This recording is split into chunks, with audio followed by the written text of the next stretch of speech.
Takže ahoj, my vás vítáme na našem kanálu Dvě mámy and company. Jo. Jako chybí nám tady jeden kompany, ale ten spí. Ona měla spát taky, ale rozhodla se, že vám chci ukázat, jak umí pít z lahvičky, takže tady bude s náma a tahleta, nevím, co tady dělá.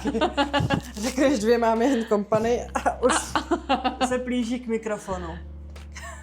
Ty krása. Každopádně se hlásíme po delším čase, než jsme čekali. Já už ani nevím, jak se mluví do kamery, jako upřímně. My jsme vám minule slíbili ve videu, kdy jsme vám představovali naše 5 lidi, že se polepšíme, ale on na to ten prostor nebyl. Opravdu jsme se potřebovali zžívat, potřebovali jsme čas pro sebe a pro děti hlavně. A vždycky, když jsme si řekli, že půjdeme točit, tak to jeden z 5 lidí trošku nechtěl, no. No, teďko jako v podstatě taky nechtěla, ale řekli jsme si, že jako žádný takový a jdem na to. Já už se totiž 3 týdny v kuse vždycky na natáčení maju hlavu, tak dneska jsem si ji neumyla, protože jsem netušila, že budeme točit, takže jako to dopadlo takhle, jo. No nic, doufáme, že se máte krásně, že se na nás tolik nezlobíte, že tady nejsme tak často, určitě to chceme napravit. A proč tady dneska jsme? Tak je to naslibované téma a tím tématem je porod, takže my si dneska řekneme od toho dne D, od toho rána, příjezd do nemocnice, do porodnice, až po odvoz Eli na dospávací pokoj. A vlastně tenhle týden, to je šílený, ale budou to 2 měsíce. Počkej, dneska je pondělí. Dneska je pondělí, to znamená, že je to 8 týdnů od porodu. Jo, 8 týdnů od porodu a vlastně 23. května jim budou 2 měsíce. Wow. Což je sobota. No. 8 týdnů. Takže my jsme teprve 6 týdnů doma. Asi jo. No, letí to jako voda, děti rostou jako blázni. Hlavně ten druhý, který tady není, on bude mít podle mě tak 3 metry. Jako... A Rosie je miluje čím dál tím víc. Jo. Takže, no nic, nebudeme to zdržovat a jdeme se vrhnout teda rovnou na porod dvojčat císařským řezem, aby jsme byli konkrétní. Plánovaným.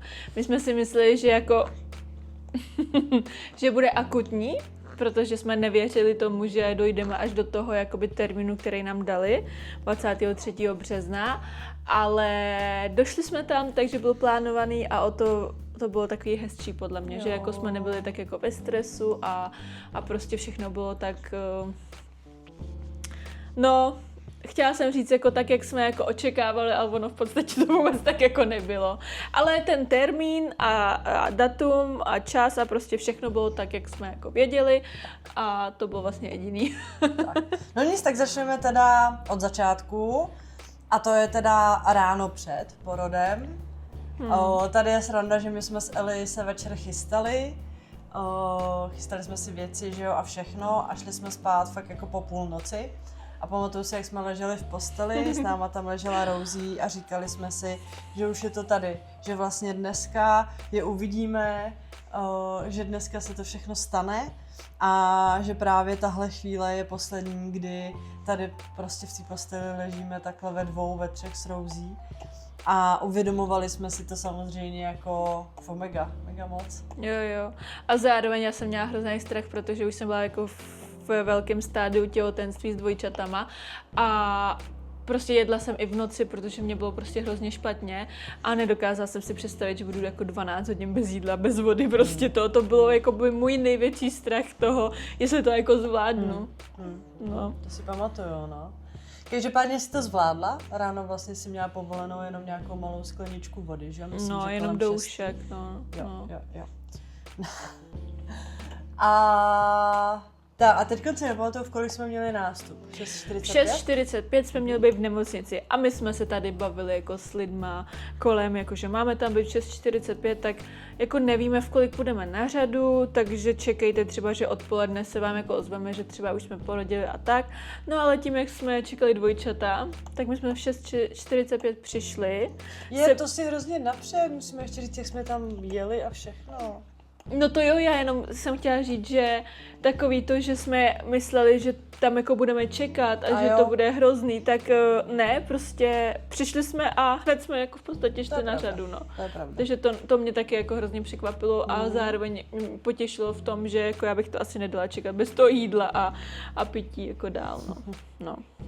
No nic, ráno jsme vstali, myslím si, že jsme stávali něco kolem 5. hodiny ráno, tak nějak jsme se nachystali, samozřejmě to bylo o něco snazší, protože Eli se nemohla malovat, zároveň jsme neřešili tolik outfitky, že jo, prostě jsme na sebe něco hodili. Já jsem dokonce v neděli, protože se znám a znám se, když se oblíkám, takže já jsem si i nachystala jako vyloženě oblečení dopředu, jak když jsem chodila do školy a moje máma mě nutila, abych si nachystala od ponožek, tričko, mikinu, všechno, abych prostě jenom přišla a vzala si to, tak to jsem udělala i teď před porodem, abych nebyla ráno ve stresu. Takže ráno jsme měli takový, řekla bych, docela rychlý a hlavně v dobrý náladě. Že i si mi ty přišla, jakože asi si měla strach, to je jasný, já taky. Ne, já jsem to ráno doma ještě neměla strach. Ale nějak to bylo takový, těšili jsme se, prostě já jsem měla taky ten pocit, jak když jdeš za babičkou na návštěvu, tak jsem věděla, že jdeme prostě jakoby za Ty dětma. jsi jakože, já musím říct upřímně, že já jsem v sobě neměla ten pocit jako hele, já se na to hrozně těším a to, mě to prostě nedocházelo, jakože vůbec jsem si to jako neuvědomovala, když jsme byli doma. Je pravda, že i jak jsme jako nevěděli, jak to bude časově, to jak zmínila Eli, tak vlastně ten den byl celý takový jako otevřený, že jsme vůbec nevěděli, co se bude dít a velmi nás to překvapilo, k tomu se dostaneme. Nicméně teda jsme nasedli do auta, vzali jsme samozřejmě Eli tašku a kufr. Mimochodem tohle balení bylo taky poměrně jako náročný, ta příprava, protože my jsme vlastně se potřebovali zbalit my dvě, plus že jo, nějaký základ pro děti, v čem pojedou domů a kdyby náhodou něco potřebovali. A do toho ještě Eli musela mít vlastně zvlášť tašku, protože putovala po nemocnici od příjmu na jipku nebo na ten dospávací pokoj a pak až vlastně na ten standardní pokoj. Takže jsme měli kufr a Eli tašku. Vlastně tašku na jipku a tašku na ještě neděli. Jo, vlastně ještě to nějak bylo rozdělené. No a vydali jsme se. Takže jsme jeli. Mimochodem Eli se bála, aby jsme tam dojeli, protože jak asi někdo z vás, nebo jak jsme tak nějak sdíleli, tak jsme měli menší trable s autem. No jo, to vlastně bylo v období porodu. Jsme si vlastně koupili auto před porodem a víceméně měsíc jsme řešili nějaký skrytý vady. Oni se teda dořešili, naštěstí všechno bylo i dokonce na účet právě toho prodejce, což tak má být. Prodejce se k tomu postavil velmi dobře, takže všechno vlastně dopadlo jako skvěle. Ale ta poznámka to, že se Eli bála, jestli tam dojedeme, je kvůli tomu, že my jsme si auto vyzvedávali, nebo já jsem ho byla vyzvednout v pátek večer. Jela jsem ještě s mým tátou ho projet, jestli je všechno v pořádku. A vlastně v pondělí jsme jeli do nemocnice. Takže... Ale dojeli jsme. Dojeli jsme. Tam to auto 14 dní stálo, takže já jsem se pak bála, jestli dojedeme domů z nemocnice. Ale řekla bych, že až po těch 2 měsících mu konečně věřím, ale až ve chvíli, kdy jsem ho začala řídit, no.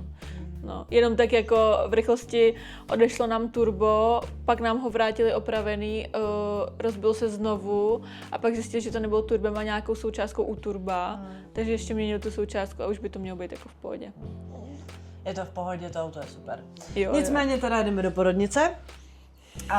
Já jsem si celou dobu manifestovala jedno krásné místečko, které tam bylo, protože my jsme na to samé parkoviště vlastně jezdili na kontroly do té těhotenské poradny, už do té rizikové jako v nemocnici a tam ty místa prostě jsou fakt jako maličký, uzoučký a byly tam 2, myslím, taky větší, ale jedno bylo jako nějaký rezervé pro nemocnici a druhý nebylo. A já jsem si celou dobu manifestovala, že až pojedeme na porod, tak prostě bude volný a bylo volný, takže vlastně celý ráno se neslo jako v takém pozitivním duchu, zaparkovali jsme si na tom místečku, já jsem si to tam pěkně srovnala, protože jsem si říkala, budeme tady prostě pár dní, tak ať nám to nikdo neodře. No, tak to sice nebylo, k tomu se dostaneme, nicméně jsme šli do porodnice. Už si nepamatuju patro, druhý patro, vyjeli jsme výtahem a zazvonili jsme. Já mám teď konexi to jako třeba... to vrací, jo, já mám úplně stres teď, protože mě to začalo docházet v tom výtahu, jakože když jsme jeli nahoru. No, Jo, a teď začal ten šrumec, protože my jsme zazvonili a od té chvíli, podle mě, co jste slyšeli ten zvonek, tak prostě to bylo takhle, jakože hrozně rychlý. My jsme totiž čekali, že je to nemocnice, že budeme jako čekat jako na spoustu věcí, jako je tomu zvykem 4 hodiny čekáte, než vás vyšetří, no tak právě, že nás fakt přijali v těch 6, my jsme tam přijeli dřív trošku, tak v 6:30 a v 7 hodin, už si pamatuju, že jsem koukala na hodinky a měli jsme sepsaný všechny papíry, co jsme potřebovali. Já už si ani nepamatuju, co všechno, oni se nás jako ptali na, co jsme všechno. No, já jsem to právě chtěla říct, že jsme zazvonili ten zvonek, okamžitě nás přijali, protože nás samozřejmě očekávali. Vzala si nás sestra do takové prostě místnosti, napojila Eli na nějaký ten Jo, já jsem byla ještě na tom monitoru vlastně. No, já to řeknu za tebe, ty si to nepamatuješ, co máme stresu. Napojili tě na monitor, dělala ti prostě tlak a takovýhle věci. No já si pamatuju, že na tom monitoru ona nemohla najít jedno dítě, to srdíčko. Jo, pravda, no, že nemůže najít jedno dítě a ty se vlastně celou dobu seděla na tom monitoru. A to pozor, před tím monitorem se vlastně Eli musela svlíknout, takže my jsme doslova byli v té místnosti, nebo celkově v té nemocnici minutu a hned Eli prostě svlíkli, dali jí hned do anděla. Já jsem jí tam mezi tím skládala ty věci, do toho mě ještě paní podávala takový samolepky, kde bylo prostě napsáno jméno a rodní číslo a měla jsem těma samolepkama polepit jako její věci, jako tašku, boty, mundu, třeba všechno, co je jakoby jednotně, samostatně a je to z toho důvodu právě, že ty věci se různě převážejí, tak aby věděli, čí to je. Mimochodem Eli tu samolepku nosila na botech ještě další měsíc. Já jsem vůbec nevěděla, že ta samolepka na těch botech byla, jako jo. Takže až potom na první procházce s Vojčetem a s kočárkem jsem si všimla, že mám na botě samolepku z nemocnice, jako jo. Takže jsem byla jak nějaký psychouš, co utek prostě z nemocnice a je na vycházce. Takže já se teda polepila všechny ty věci, no a tak nějak jsem si tam stála, protože pak mi paní řekla, ať si sednu jako vedle Eli, tak jsem si sedla vedle Eli, jenomže do toho přišla jiná paní sestra, která šla odebírat krev, takže mě zase zvedla, tak jsem si řekla, prdím na to, už tady budu stát v rohu, tak jsem stála v rohu a to by teda dělali ten monitor, což docela jako trvalo, pár minut. No 20 minut minimálně musí být ta křivka toho monitoru. No. Ale oni samozřejmě nestráceli čas, takže mezi tím udělali právě úplně všechny papíry. Bylo tam 1000 otázek, 1000 dotazů, všechno možný. Já už vůbec nevím co. Ona si spíš jenom tak ověřovala informace, co měla v počítači, zároveň jsme tam říkali i ty tvoje alergie na jídlo a tak.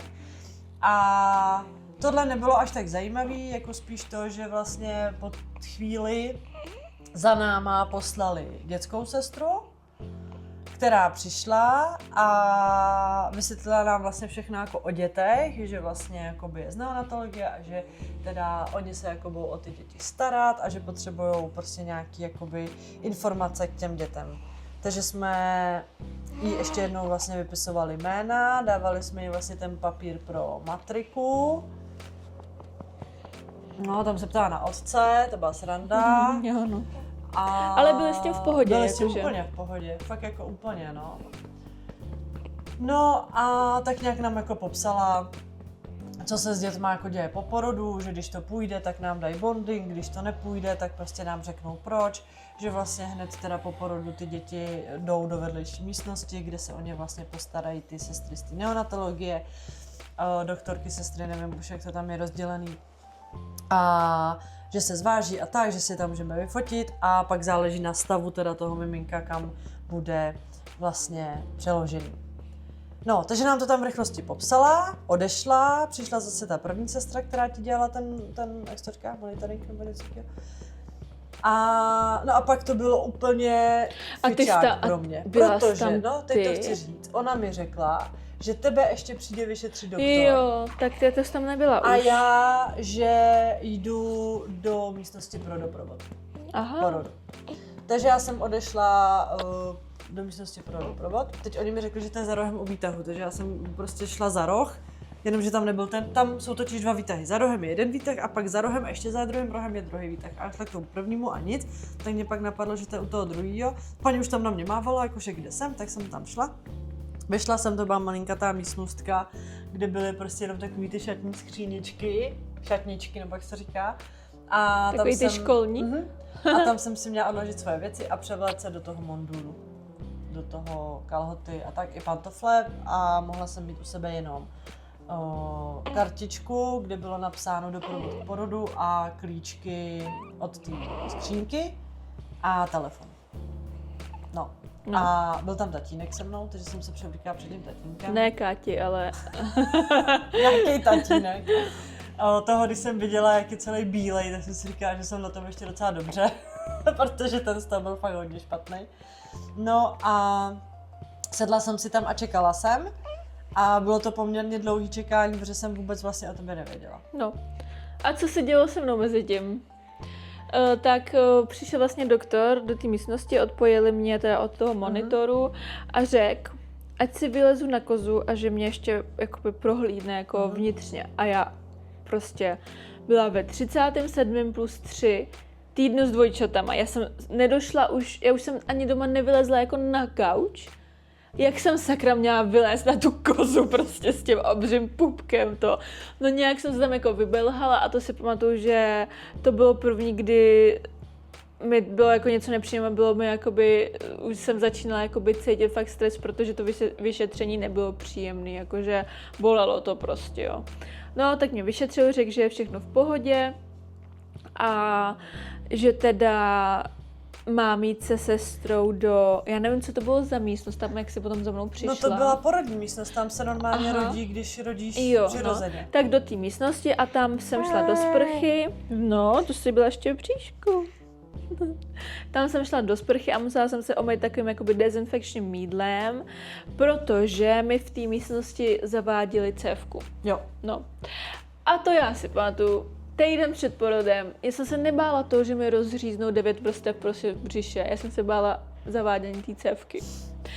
A takže den před tím plánovaným císařským řezem jsme tady seděli a s Četem jsme se tady radili, jestli, když je to plánovaný císař, jestli se cévka zavádí až potom, co vám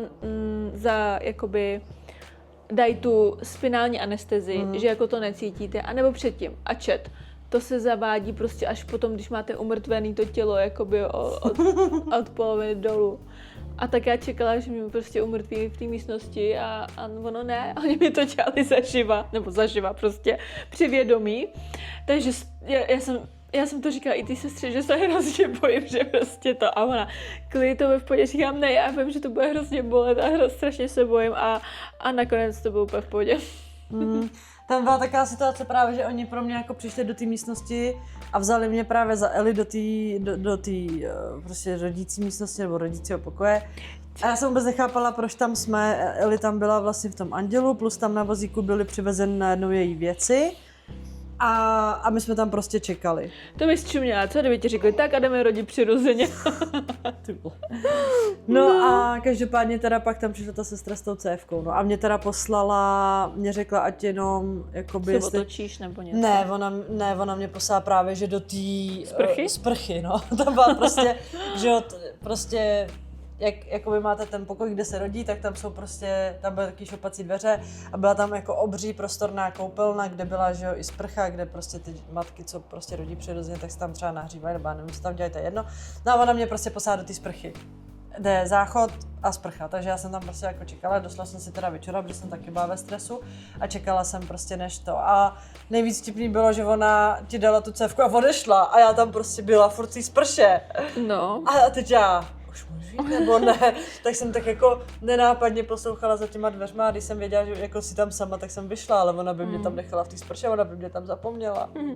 No a mě vlastně nechala na tom lehátku a řekla mi, že s tou cévkou si mám posadit a vzít si to do ruky a že pak půjdeme, ale já jsem se prostě za prvý s tím obřím pupkem nemohla ani posadit a za druhý mi přišlo úplně nerání, jak si mám sednout, když se mě trčí hadička. Takže to jsme tam pomáhala. To si plakala, no. A to jsem vrčela, protože to už jsem byla taková jako psychicky jako z tohoto. A to je fakt vtipný, že ty jsi opravdu jako byla úplně nejvíc prostě vynervovaná z té cévky. Já to nedokážu posledně, já jsem nikdy neměla, ale no, bylo to tak, no. No, nicméně dobrý, posuneme se. No, takže jsem si vzala kabelku. Tak, ty jsi vzala vlastně kabelku a pro mě znova přišli. S tím, že ty jdeš na sál a já jdu zpátky do té místnosti pro ten doprovod. Cože? Ano, mě poslali zpátky do té místnosti, kde mi řekli, ať si sednu a čekám na tebe. A že ti budou nezavádět, že tě budou jakoby uspávat, víš, co myslím, dělat tu spinální anestezi. Tak, tu. A že teda počkej, jestli to vyjde nebo ne. Protože Cože? Mě ta sestra říkala, Ty krás, to ani nevím. že to nemusí vyjít, že některý jako ženský na to nereagují dobře a prostě je musí uspat jako celý. Takže já jsem v té místnosti čekala nějakých takových určitě jako 10-15 minut, ne-li víc, na to, jestli se to povede nebo ne. To jsi mi ani neříkala. Já jsem to zapomněla. Já ani nevěděla, že se to jako nemohlo jako nepovést. A já jsem tam byla hrozně ve stresu a zaprvé jsem byla ve stresu z toho, jestli vůbec budu u toho porodu a pak jsem byla ve stresu z toho, že budu u toho porodu a nevěděla jsem, co mám dělat, takže já jsem měla, nejprve jsem dostala hroznou žízeň a tam byl nějaký barel s vodou, takže já jsem si tam natočila vodu. Nenašla jsem skleničky, takže jsem si to točila do nějakého hrníčku, co tam měli, protože ty si tam mohla udělat kafe, čaj, ale neměli skleničky, tak jsem si prostě do hrníčku dala vodu. Vypila jsem asi 4 ty hrníčky, pak jsem si říkala, že budu potřeba čurat, že to nemůžu takhle pít, no ale jak jsem byla hrozně ve stresu, tak moje máma mi poradila hroznový cukr, jenomže ten já jsem měla v té skřínce, takže já jsem si rychle šla odemknout tu skřínku, dala jsem si hroznový cukr, zamkla jsem si tu skřínku a furt mi to nestačilo, takže já jsem potom, jak si tam mohla dělat ten čaj nebo kafe, tak já jsem normálně, tam měla taky ty cukříky v tom sáčku, já jsem asi 4 snědla prostě ty cukříky, protože jsem byla úplně v hajzlu. No, a mezi tím řekni, co se dělo. Mezitím já jsem teda, mě dovedli na ten sál, kde už byli připraveni na tu operaci a přišla tam anestezioložka, že mi teda bude píchat do páteře tu spinální anestezi. No a to jsem začala být jako hodně psychicky jako ve stresu, protože já jsem si sedla jakoby na kraj toho lehátka a trošku jsem se předkonila, vyboulila jsem jako záda. No a já bych možná nebyla tak ve stresu, ale ona tam se byla taková vtipná situace, že prostě oni si tam se mnou všichni hrozně povídali a já jsem, jak jsem byla ve stresu, jsem se vůbec nechtěla povídat, takže už mě štvalo to, že se mě všichni ptají po několikátý na IVF a dvojčata, dvojvaječný partnerka, manželka prostě a všechno a já už říkám, ježiš, prostě mě to pěkně už to mám za sebou. A furt se mě takhle něco ptali. A do toho ona si ta anestezioložka připravovala ty věci. A teď jí to tam ta sestra jako připravila ty rukavice, tak první rukavice jí spadly na zem, tak se tomu zasmála, že to znesterilnila, tak to jako vyhodili. Druhý rukavice, když si nandavala, tak protrhla, tak se začala smát prostě. Já ještě říkala, ty jsi mi říkala, to je pondělí. No počkej, a pak mi šla napíchnout prostě ty záda a nešlo jí to a utrousila tuhle větu, jako no to je pondělí a já to se dělá srandu, jako že teď mi budou operovat a ona mi řekne, no to je pondělí. No já jsem z toho úplně kvetla, jakože. No tak jako napíchla mi ty záda, nejdřív vám píchnou jakoby umrtvovací injekci na okolí toho, kam vám budou vpichávat. Já vůbec nevím, jak je to dlouhá jehla, ale vím, že jsem cítila, jak to jehlou hledá nějaký ten kanál, jak to bylo jako hrozně nepříjemný. A v tu chvíli jsem začala mít strach, že když cítím tohle, že prostě to nebude fungovat, že jako se nic nebude dít, protože ona fakt dlouho hledá ten kanál, já jsem si furt říkala, teď já všechno cítím. Teď už jsem napíchla a furt všechno cítím. A pak řekla, že je to hotový a že si mám lehnout do té doby, než jakoby jsem pohyblivá a já ale teď všechno cítím, ne? A ve chvíli, kdy jsem si začínala lehat, tak jsem začala jako cítit, že mám úplně horký nohy a pak jsem cítila takový jako příjemný pocit, jako mravenčení to a od té doby už jsem asi nic necítila jakoby od toho břicha dolů. No a další můj stres, když jsem se lehala, tak bylo to, že já jsem třeba i když jsem chodila na řasy, tak jsem už musela ležet jako na boku. To bylo děkuju mojí kosmetičce, že mi umožnila ležet jako na boku, protože já jsem nebyla schopná ležet na zádech, protože mě to utlačovalo ty tepny a dělalo se mi hrozně špatně. A teďkon já jsem si říkala, a jak mě jako budou operovat jako na zádech, když mě se jako začne dělat zle. Tak jsem to tam říkala té doktorce a ona právě řekla, že to je úplně v pohodě a to lehátko je polohovatelný, takže oni to lehátko nadzvedli a trošku mě takhle naklonili na levej bok a takhle mě operovali, což je jako hustý, jako že na to jsou připraveni, jako to, no. No. Takže ve chvíli, kdy mě tam takhle položili a už jsem nic necítila, tak jsi tam přišla ty. No, Takže zpátky ke mně, já jsem furt v té místnosti, sežrala jsem ty cukry A já tam. přišla za mnou paní jiná, úplně jako poprvé jsem jí Tam viděla bylo- to byl můj doprovod. To byl doprovod doprovodu, nebo jako A tam by bylo prostě... třeba 10 lidí bylo, na no. tom sále. Jako A to jo. byla strašně milá paní, fakt ale jako hrozně milá. Nevím, kolem 50, prostě příjemná prostě, ženská. A No upřímně, všichni na tom sále byli úplně No. zlatý. to jo, no, to byly.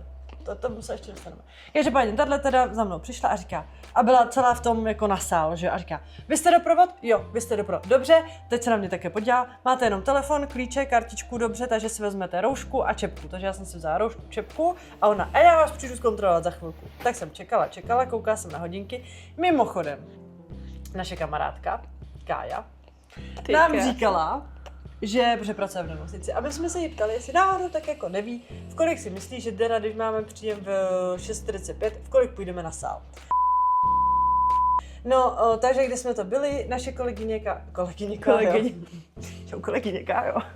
Naše kamarádka Kája, no nic, prostě se ptá té kolegyně svojí a ta jí řekla, že si myslí, že v 8:30 jsme na sále. Já vám přísahám, že bylo 8:45, za mnou přišla ta paní, ať si obleču tu vůčku a tu roušku a ve 25 nějak mezi tímhle časem jsem ještě posílala právě Káje fotku, nebo jsem jí fotila hodiny a v tu chvíli paní přišla a řekla pojďte. No a Lily se narodila v 8:26. No tak nějak prostě v 8:20, no, jsem třeba mohla jít já. Tak to je hustý. Takže mě vzala, mezi tím prostě šli jsme fakt jako pár metrů. Ona se mě ptala na to, že jsme teda manželky. Ale jako hezky a smála se a říká, že to je moc hezký. Usmívala se, ne jako smála se, ale usmívala se. No nic a vzala mě teda k té místnosti, kde jsem se z jejich pantoflí musela převít ještě do jiných pantoflí, které jsou vyloženě na sál. Pak jsem si musela umýt ruce až po lokte. Cítila jsem se úplně jak Dr. House prostě, chápeš, že jdu prostě na sál. No nic, no a já jsem stála ještě u těch otevřených dveří, ale jako za nima, neviděla jsem tě a jenom jsem slyšela, že a paní mě tam jako drže a říká, počkejte ještě chvíli. A v tu dobu, já jsem totiž slyšela, že oni ti něco nějak ti projížděli něčím na břiše.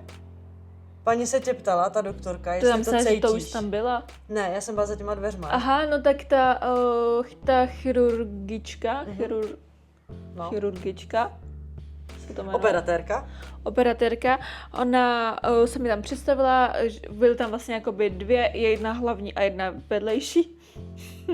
A ona mi začala jakoby říkat, co mě jako čeká a pak mi říká, no a teďkon už byste nic neměla cítit a já jakože nic necítím a ona to je dobře, protože už vás jako hodně štípu ostrým jako předmětem do břicha.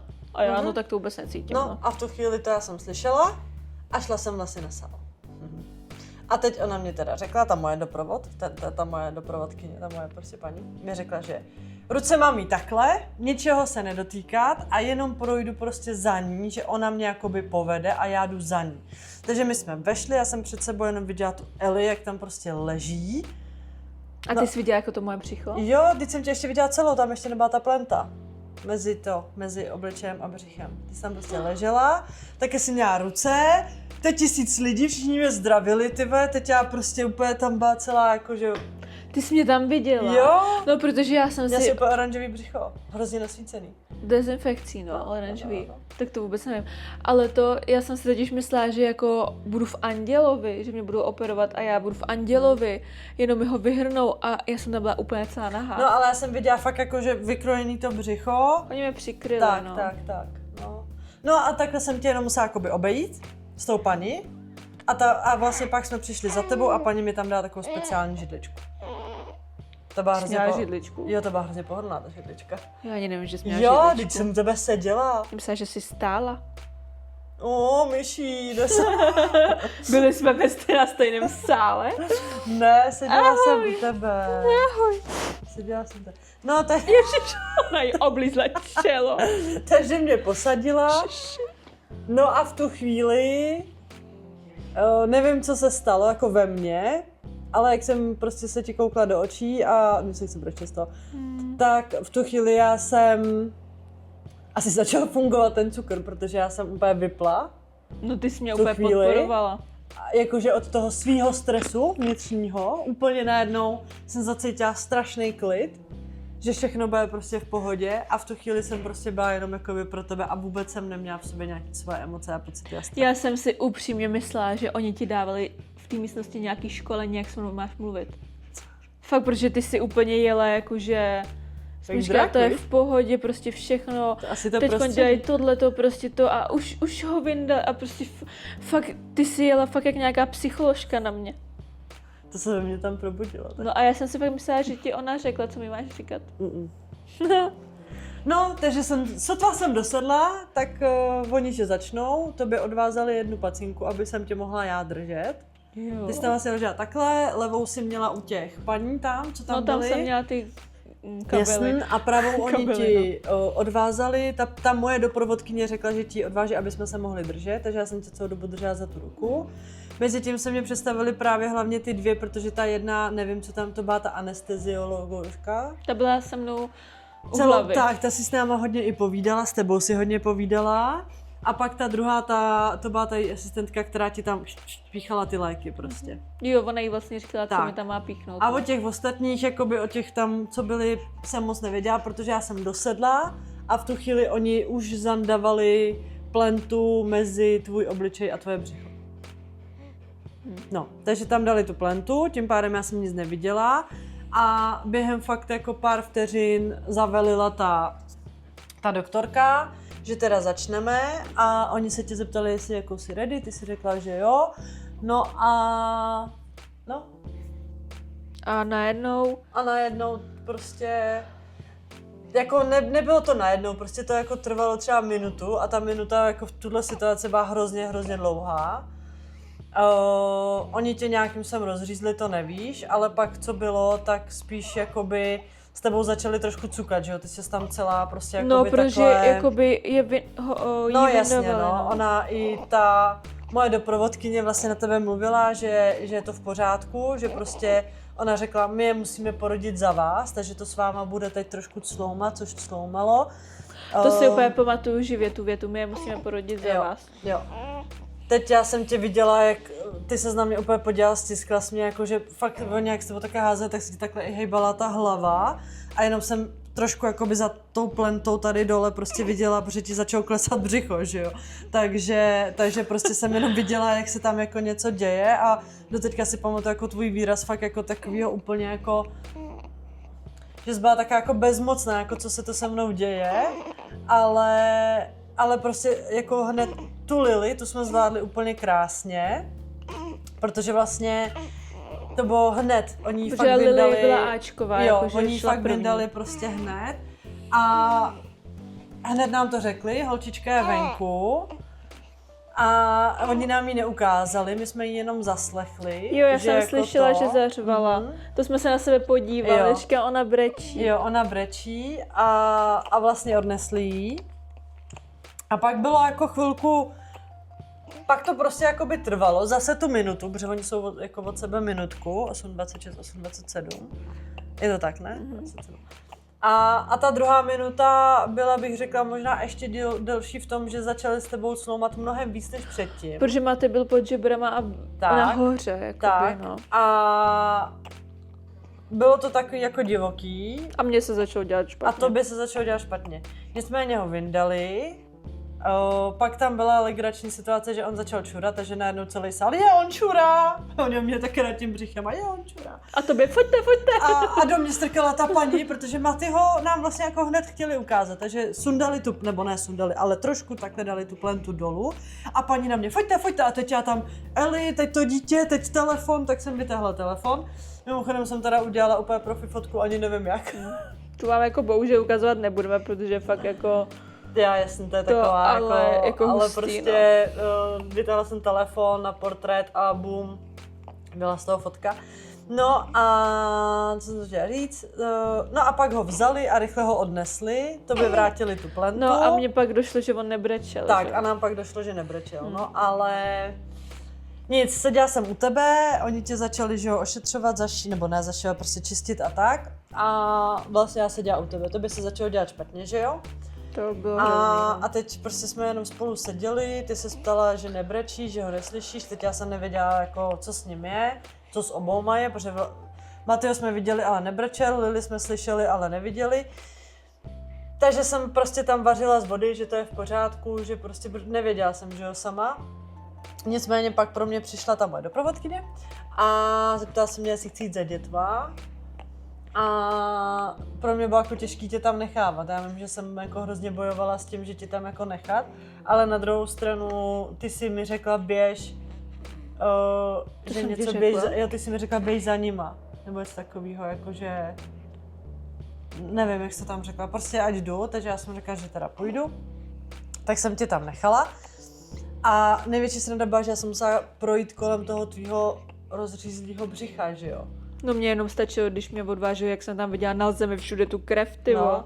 A já jsem to věděla, že když se zvednu, tak prostě uvidím. A ty jsi ho viděla? Břicho. Neviděla, protože jsem ho nechtěla vidět, takže já jsem šla tak, abych ho Ale neviděla. kdyby si chtěla, tak ho uvidíš? Kdybych chtěla, tak se tam moje podívám. Protože já jsem takhle seděla u tebe, tady byla tvoje hlava, já jsem také zvedla, tady bylo tvoje břicho, prostě kdybych chtěla, tak se tam podívám. Ale nechtěla jsem.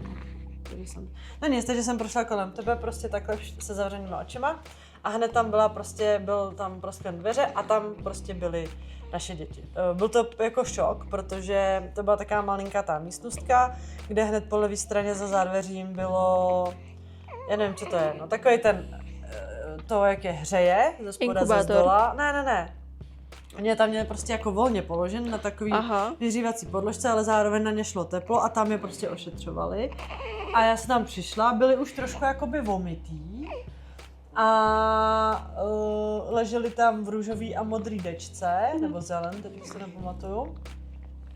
A byli nahatý samozřejmě celý, ohadičkovaný v tu chvíli už a byly tam dvě doktorky nebo dvě sestry, já nevím, co to je, prostě dvě paní, které se o ní starali a každá z nich držela jedno s tím, že ho měla. Takhle u nich stála, takhle byly ty děti, tady měli hlavu, tady měli tělíčko a oni jim takhle drželi tu hlavu a takhle na nich drželi ty masky dýchací. Jako já jsem ráda, že jsem byla na tom sále, že jsem to neviděla. A teď ta paní, já jsem prostě jenom viděla ty děti poprvé, že jo, za život, prostě jsem viděla svoje děti.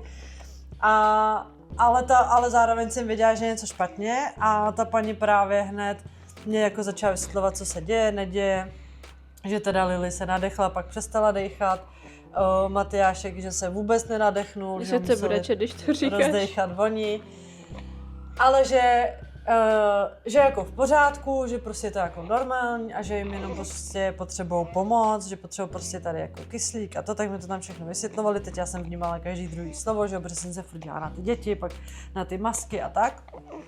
No a byla jsem tam s nima jako docela dlouho a se mnou tam furt stála ta doprovodkyně moje. A když jako viděla, jak já jsem byla taková, že teď se nevěděla, jako nevíte prostě, jo, že viděla jsem tam ty ženský, viděla jsem tam prostě ty děti, do toho jsem přemýšlela, co je s tebou a byla jsem taková, že prostě jsem vlastně jako nic neříkala, já jsem tam prostě jenom stála. No a když tohle ta paní doprovodkyně moje viděla, tak právě zase do mě začala žduchat a říká, tak si je vyfoťte, nebo šáhněte na ně, nebo něco. A mně vlastně došlo, že jsem tam s našima dětma prostě. Takže já jsem je hladila po prstíčkách takhle jenom. Měli malý prstíčky.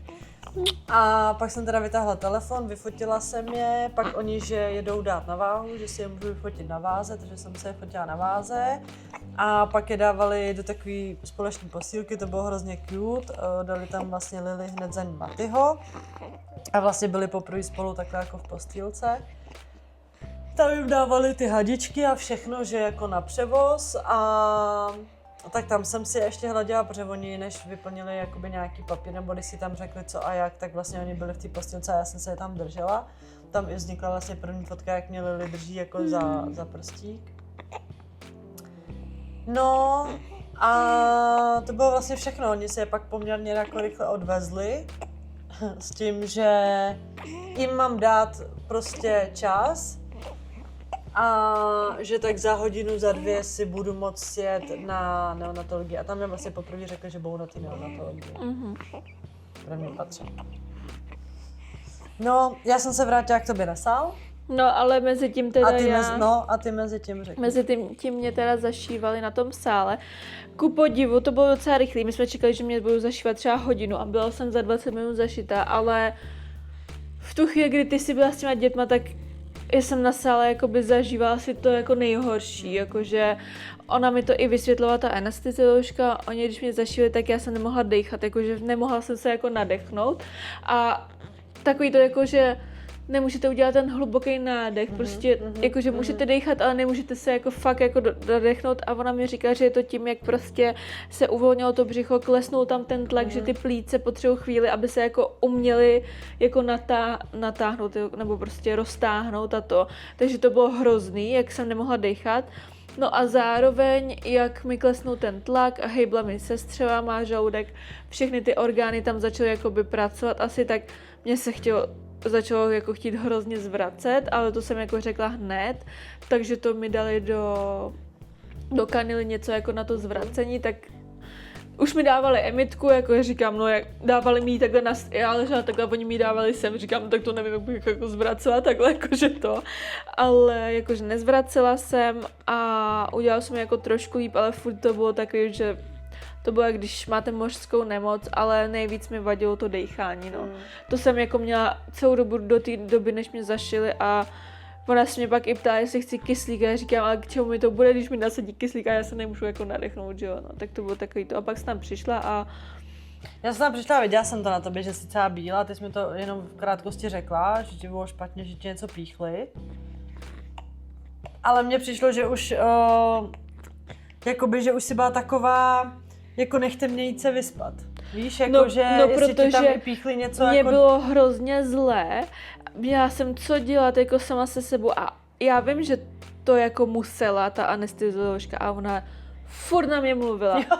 Já jsem chtěla už jako usnout, jako už jsem jako si chtěla odpočinout, protože už jsem fakt jako byla vyčerpaná a ona mě nenechala, ona furt na mě mluvila a já i v jednu chvíli jsem měla i pocit, že jako omdlím, že já jí ani nemůžu odpovědět, ať mě sakra nechá být, že už fakt jako je mi zle a ona mě nenechala. Musí, no.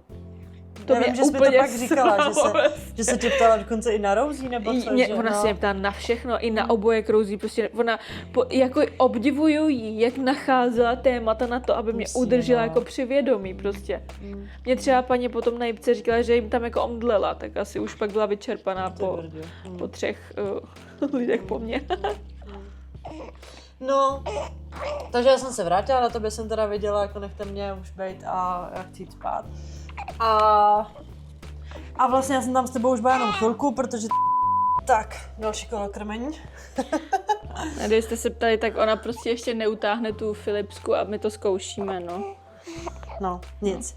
Takže, takže Eli je teda ve stádiu, kdy už chce jako spát, mě teda odvádí ze sálu, šla jsem se převlíct a když zase řeknu tu svoji stránku, tak vlastně to byl jako hrozně takový divnej, ale jakože šťastný, ale zároveň hrozně prázdný pocit, protože jsem vlastně jakoby najednou byla sama. Teďko jsem se šla převlíct a už jsem nikoho nezajímala, prostě převležte se a pak prostě odejděte, takže ty dveře vlastně jakoby vedly k tomu výtahu a já už jsem se nemohla dostat jakoby do toho oddělení, kde jsme byli, což je ta porodnice v tom druhém patře, takže jsem prostě musela odejít, prostě jsem jít ven z té jako hlavně porodnice. jsem čekala, furt jsem čekala, a kdy ty konce se přijdeš za mnou. No prostě ne, no. A řekli mi, že vlastně jakoby oni o tobě mi neřekli vůbec, kdy za tebou můžu a za těma dětma řekli právě tak hodinu. No a takže já jsem šla dolů a teď jsem měla jako takový to, musím to všem napsat, musím to všem zavolat, ale zároveň já jsem to neudělala hned, protože jsem jakoby potřebovala prostě fakt jako pár minut, kdy jsem si koupila kolu v automatu dole a to byla taková vtipná situace, protože jak jsem ještě byla taková trošku ve stresu, tak jsem si vzala tu kolu, teď ono mi to vypadlo z toho automatu, to taky ten padající celá to prostě vypadne dolů. A já jsem si tam sedla prostě v takém jako vestibulu dole, úplně v přízemí u recepce, tak jsem si sedla na nějaký hlavičky tam a otevřela jsem si tu kolu, jenomže ona jak to poskarpované, tak mi to celý vyteklo. Takže já tam ještě v té euforii a všeho toho z porodu jsem tam začala prostě šůrovat podlahu v nemocnici. Já jsem si došla pro nějaký prostě papír nebo ten jako obrovský a začal se to tam šurovat. A mezi tím, co tam šuruju tu kolu na 4, porodnici prostě, nebo v nemocnici v recepce, tak na recepci se baví 2 recepční s uklízečkou, že dneska porodili 2 manželky dvojčata a že jakoby oni o tom nemluvili nějak jako špatně, ale že prostě jakoby nechápou, že ta druhá nikdy nebude ta biologická matka a že prostě nebude mít jako to ani tak nevím, jako, že tohle říkali. Práva na ty děti, ale zároveň, že to je jako hezký. Fakt byli taky jako, že spíš to prostě spolu probírali, že jako tomu nerozumí, že neví, ale jakoby nic vezli. A tak jsem se jenom tomu smála. A ty tam šuruješ tu kolu. Já tam mezi tím šuruju ty vole tu podlahu a vemte si, že to bylo prostě od toho porodu 15 minut třeba. A už to věděli dole na recepci uklízečka, jako jo. No nic, no, tak jsem si teda tam vyšurovala tu kolu a šla jsem ven na vzduch. No a tam až jsem teda začala všechno řešit, takže vlastně jako první jsem volala, že jo. Jako já tě obdivuji, abych v tu chvíli asi vůbec nebyla schopna vzít telefon. No, ale já jsem zároveň i potřebovala. Já jsem i jako, vem si, že třeba tvojí mamce já nevolám, já si s ní jenom píšu a tentokrát jsem jako s ní volala, protože já jsem jakoby i svým způsobem, to je právě to, co jako říkám, já jsem jakoby cítila hrozný prázdno, já jsem to najednou, jsem tam byla sama a tak jak jsme zvyklí všechno prožívat spolu, tak já to nemohla prožívat s tebou. A tím pádem jsem si to musela jako, prostě potřebovala jsem s někým mluvit, takže já jsem volala i tvojí mamce, prostě mluvila jsem po telefonu a volala jsem samozřejmě našim a pak jsem většinu obepisovala SMS-kou. Já jsem teď na to byla fakt připravená, protože jsem nevěděla, v jakém jako budu stavu psychickým a nevěděla jsem prostě, jak co bude. Takže já jsem měla připravenou jak SMS-ku, akorát jsem tam měla vynechaný, myslím, že váhy, že jsem psala, kolik vážili. A měla jsem i seznam, komu to mám poslat. No, takže jsem si otevřela seznam. Ten jsme dělali večer předtím, no. Takže jsem se očkrtávala, komu jsem to poslala, komu ne. No a myslím si, že jsem to nevydržela, že jsem tam všude chodila venku tak různě, pak jsem se jako sedla, pak jsem zase se zvedla, prostě nějak jsem jako byla taková neklidná a myslím si, že jsem to fakt nevydržela a po nějaký 3/4 hodině jsem jela na tu neonatologii. A teď nevím, jela jsem za tebou nebo na neonatologii? Ne, jsem podle mě jela. Ne, ty jsi jela na neo, protože když jsi přišla za mnou, tak jsi mi už ukazovala fotky. Jo, vím, protože já jsem stála u toho výtahu, to je jedna budova a jenom výtah, prostě buď první patro, kde byly děti, druhý patro jsme rodili, třetí patro byla Eli. A já jsem chtěla jet za tebou hned, ale řekla jsem si, že nemůžu jet za tebou bez fotek dětí, protože mi bylo úplně jasný, že ty je dneska neuvidíš, tím, že byly na té neonatologii. Takže jsem jela do toho prvního patra za těma dětma, tam jsem teda si došla za dětma, vzhledem tomu, že byli na tom resuscitačním, tak jsem se musela oblec do všeho, nohy, boty mě tam obalil ten přístroj a tak. A šla jsem teda za těma dětma, tam byla super sestřička, která mi vlastně úplně všechno vysvětlila, co s nima je a není. A já jsem tě tam fotila a šla jsem za tebou, abych už měla fotky dětí. A ty jsi byla na dospávacím. Kde jsem vůbec nespala mimochodem. A ty jsi tam nespala a když jsem tam přišla já, tak jsme si docela dost jako i povídali, že jsi byla jako v pohodě, dokonce jsme psali, že jo, na Instagram a tak, že jsou děti na světě. No, protože já jsem měla tu kapačku na to zavěnování té dělohy a všechno a to mě hrozně bolelo, nemohla jsem kvůli tomu spát, to jsem ti říkala. No a co se dělo mezi tím, co já jsem teda tady vykýrala nemocnici a... No, mě vlastně odváželi z toho sálu 2 lidi, sestřička a nějaký zdravotní bratr a hrozně dlouho se čekalo, třeba 20 minut se mnou byli v nějaké místnosti, kde se čekalo, než pro mě přijedou lidi, co mě odvezou na tu jipku. Aha. A já si pamatuju, že těch 20 minut zase furt na mě mluvili a to mně se chtělo hrozně spát. A to už jsem mohla, ale oni furt si se mnou povídali prostě to. A pak přijeli teda ty lidi, co mě tam odvezou a oni mě museli předat z té postele ze sálu na tu postel, na který jsem to. Teď to si úplně pamatuju, že oni mě naklopili jako na bok, to jsem ještě nic necítila. Já jsem ještě, ta anestezie mi odezněla, už když jsi byla za mnou, tak jsem ti ještě říkala, že ještě jakoby moc necítím. Jo, jsem ti šahala na kotníky přece. No, takže oni mě jako dali na ten bok, pode mě dali prostěradlo, zase mě přetočili, vytáhli z druhé strany to prostěradlo a na tom prostěradle mě ty 4 lidi takhle přehoupli na tu postel a odvezli mě nahoru a já, jak jsem byla první na tu operaci, takže jsem měla úplně super místo na té jipce, že jsem byla úplně vzadu v rohu u okna vlastně. No a tam už byly zase jiný sestřičky, ty mi dali hned kapačku na bolest, potom tu kapačku s tím oxytocinem na to zafinování dělohy, pak ještě třetí, to vůbec nevím, co byla. Vím, že jsem měla 3 a řekli mi, že se mám prospat to, ale já jsem prostě vůbec nemohla. Jako mě se tak chtělo spát, ale vůbec to nešlo. No. A během toho tam už dovážili další a další ženský po tom porodu. No a to už si tam ty přišla, takže... No, tak to byl náš zážitek z porodu. No. Protože tímhle se dostáváme na 3. patro, kde právě ležela Eli. A o tomhle všem, kde ležela Eli, kde ležely děti a jak nás pak dali dohromady a jak to tam třeba i vypadalo, tak bude další video. A ještě bych to chtěla jako zakončit, jakoby, jaký teda jakoby u tebe převažují pocity jako z toho porodu, jakože... No já vždycky se na to vzpomenu, tak chci plakat. Jako to jo, Pro mě je to asi normální, prostě byl no. jako úplně nejsilnější zážitek jako v životě. Prostě to je něco, co... Jako to, že jsi tam byla, víš, jakože to je hustý. Je, no. Asi, víš co, to je jako... Já nevím, jak to vnímají třeba i chlapi, nebo i ženský, jako u přirozeného porodu. To si myslím, že... To je zase úplně jiný to je zážitek. úplně jiný zážitek. Podle mě, jako. A tady ten císař byl takový hezký. Všechno jako...